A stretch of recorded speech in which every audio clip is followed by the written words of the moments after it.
Geyser का जमाना हुआ खत्म। पाकिस्तान में नई टेक्नोलॉजी पहुंच चुकी है भाई। बगैर बिजली के, बगैर गैस के अपने घर के पानी गर्म करें। आपको पता है आगे सर्दी आ रही है, हर घर में जरूरत होगी भाई गर्म पानी की। तो जनाब इसको आपने करना क्या, आपने सिंपल इसको अपनी पानी वाली टैंकी में रख देना है। ना इसमें करंट आएगा। ये देखें जनाब पीछे इसका कनेक्शन हमने ऑन कर दिया है।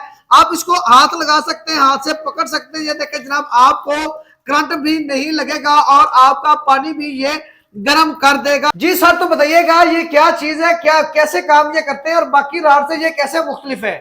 सो ये डीसी वाटर हीटिंग रोड है जो कि डायरेक्टली सोलर पैनल से भी चल सकते हैं। अगर आप वापडा पे भी चलाते हैं तो बहुत ही कम बिजली लेने लगा है और इसके अंदर पानी में करंट आने का खतरा बिल्कुल भी नहीं है। यहाँ तक कि इस डीसी सप्लाई के साथ जब जो तारे हैं उनको भी मैं हाथ लगा रहा हूँ तो करंट नहीं लग रहा। ठीक है, हालांकि ये रोड चल रहा है। अब ये देखें यहाँ से इसका धुआं निकल रहा है। हाँ। और फिर भी इसकी तारों के अंदर करंट नहीं आ रहा। ये कमाल है डीसी रॉड का जो कि बिजली भी बहुत ही कम लेता है। ठीक है, 2 एम्पेयर में आप इसके अंदर अपनी बाल्टी गर्म कर सकते हैं, अपनी टैंकी में डाल के पानी गर्म कर सकते हैं या छोटी कोई टैंकी रख के अपना एक गीजर भी बना सकते हैं।